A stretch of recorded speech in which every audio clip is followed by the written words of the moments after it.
এই মুহূর্তে যে সরকার প্রতিষ্ঠিত হয়েছে একটা দীর্ঘ নিরন্তর লড়াইয়ের পরে রক্তাক্ত শিক্ষার্থী গণঅভ্যুত্থানের মধ্য দিয়ে সমাজে অনেক নতুন নতুন আশা সৃষ্টির মাধ্যমে যে নির্বাচন অনুষ্ঠিত হয়েছে, এই সরকার সেই সময় জনপ্রতিনিধিত্বমূলক সরকার হিসেবে কাজ করবে, এই আশার মধ্যে আমাদের এই আলোচনা হচ্ছে। সরকারের বয়স অত্যন্ত কম, জোর করে না হলে খুব বেশি সমালোচনা করবার কিছু নাই। প্রায় সবাই স্বপন ভাইয়ের মতন সুন্দর সুন্দর কথা বলছেন।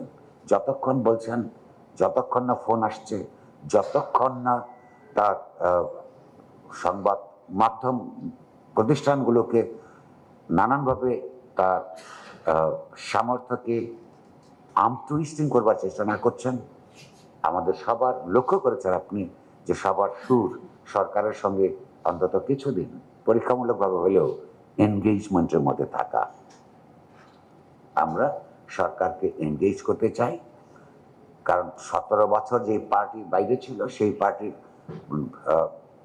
শীর্ষস্থানীয় নেতাদের মধ্যে একজন। আপনার ব্যক্তিগত অভিজ্ঞতা থেকে জানেন, মিডিয়ার উপর যদি আপনার নানা ধরনের তরবারি ঝুলতে থাকে, সেখানে ইচ্ছে করলেও সবাই জীবন এবং সংগ্রামের ঝুঁকি নেওয়া ছাড়া বস্তুনিষ্ঠ সাংবাদিকতা করতে পারে না। এবং যখন পারে না, যখন বিরোধী রাজনৈতিক দলগুলো বা অপরাপর সংগঠনগুলো ক্ষমতার বাইরে, আউট ইন দি কোল্ড, তারাও ভিকটিম হয়। সে অভিজ্ঞতা আপনাদের যতদিন থাকবে, যতদিন মনে রাখবেন, আমরাও ততদিন আপনাদের সঙ্গে এনগেজ করে এগিয়ে যাবার চেষ্টা করব। বাংলাদেশের সাংবাদিকতার ইতিবাচক বিকাশ সহ গোটা সমাজ এবং রাষ্ট্রের গণতান্ত্রিক রূপান্তরের সহযোগী শক্তি হিসেবে বুদ্ধিভিত্তিকভাবে আমরা সেই সহযোগিতা করার চেষ্টা করব। আমি শুধু আজকে এই কথা শেষ করবার আগে দুটো অনুরোধ করব প্রকাশ্যে, যাতে আমার সহকর্মীরা সাক্ষী থাকেন। আমরা দুটো কথা এই সরকারের, অন্তত আপনার মতন তথ্যমন্ত্রীর কাছ থেকে শুনতে চাইব না। একটা হচ্ছে যেটা আমরা সংবাদপত্রে কাজ করার প্রায় 35 বছরে এবং তারও আগের থেকে শুনে আসছি, যে কোনো রাজনৈতিক দল যখন ক্ষমতায় যায় তখন বলে দায়িত্বশীল সাংবাদিকতার কথা, আপনারা দায়িত্বশীলতা অনুযায়ী কাজ করবেন। একই দল যখন বাইরে থাকে তখন বলে আপনারা হাত খুলে লেখেন। সংবাদপত্রে যারা পেশা হিসেবে গ্রহণ করে তাদের বিপুল অধিকাংশই মূলত এক ধরনের, তার এটা জীবিকা, ঠিক আছে, তারপরও এখানে প্রচুর নারী পুরুষ তরুণ তরুণী পাবেন যারা ইচ্ছে করলে অন্যান্য পেশায় যেতে পারতেন এবং ভালোই করতেন, তারপরও এক ধরনের প্যাশন ছাড়া, এক ধরনের সমাজসেবামূলক প্যাশন ছাড়া এই পেশায় সাধারণত কম লোক আসে। তাদের এই দায় দায়িত্ববোধ আছে, তাদের সম্পাদকরা আছেন, প্রকাশকরা আছেন, তাদের মধ্যে আপনাদের আকাঙ্ক্ষা অনুযায়ী হলেও আমাদের নিজস্ব তাগিদ থেকে হলেও সেটা আমরা সঞ্চালিত করতে চাই।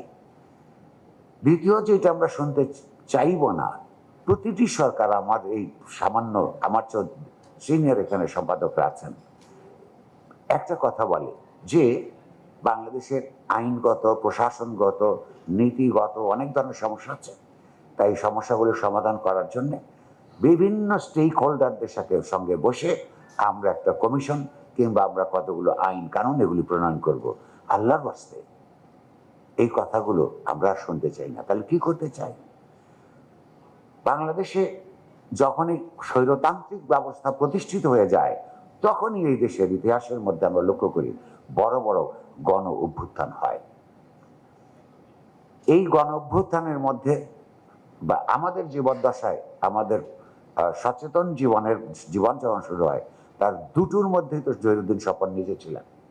1990 সালে যে ছাত্র গণ অভ্যুত্থানের মধ্য দিয়ে একটা স্বৈরতান্ত্রিক সরকারের পতন ঘটেছিল, সেইটা তিনি তরুণদের যে সর্বশেষ সর্বদলীয় ছাত্র ঐক্য, তার তিনি অন্যতম প্রধান নেতা ছিলেন।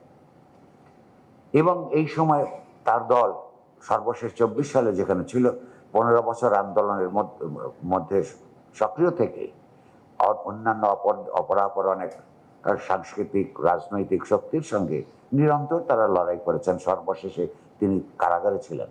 আবার আরেকটা গণঅভ্যুত্থান হলো। লক্ষ্য করুন প্রতিটা গণঅভ্যুত্থানের পরে কতগুলি কমিশন হয়। কারণ কি, প্রতিটা গণঅভ্যুত্থান নতুন স্বপ্নের জন্ম দেয়। লোকেরা বিশ্বাস করে যে এবার একটা গণতান্ত্রিক রূপান্তরের জন্য, জবাবদিহিতামূলক সরকার প্রতিষ্ঠা করবার জন্য, তথ্যের অবাধ প্রবাহ নিশ্চিত করবার জন্য এই সরকার নতুন কিছু করবেন। এইরকম কয়েকটা কমিশনের রিপোর্ট এই মুহূর্তে যিনি তথ্যমন্ত্রী আছেন তাদের লাইব্রেরিতে থাকবার কথা। আমরা আপনাদের সঙ্গে আবারও বলছি এনগেজ করতে চাই, এবং আপনি যেই, আমার কাছে মনে হচ্ছে আপনারা ইতিবাচকভাবে বলেছেন, আমরা এটি ইতিবাচকভাবে হিসেবে নিতে চাই। কিন্তু সঙ্গে যেই দিন আমরা এনগেজমেন্ট শুরু করব সেই দিন আপনার টেবিলে আমরা কতগুলো রিসার্চ কাগজ দেখতে চাই, যে অতীতের এই গণঅভ্যুত্থান পরবর্তী কমিশন রিপোর্টসগুলির মধ্যে যে সমস্ত ভালো কথাগুলো ছিল, তার মধ্যে আপনারা ইতিমধ্যে আমাদের সঙ্গে দেখা হবার আগে কোনটা কোনটা অ্যাগ্রি করেন, দেখা হওয়ার আগেই, নতুন করে নতুন পরিস্থিতির কথা শুরু হওয়ার আগেই আপনারা কোনটা কোনটা করতে রাজি আছেন, এই তথ্যটা আমাদের কাজে দিবেন। কাজটা অনেক সহজ হয়ে যাবে।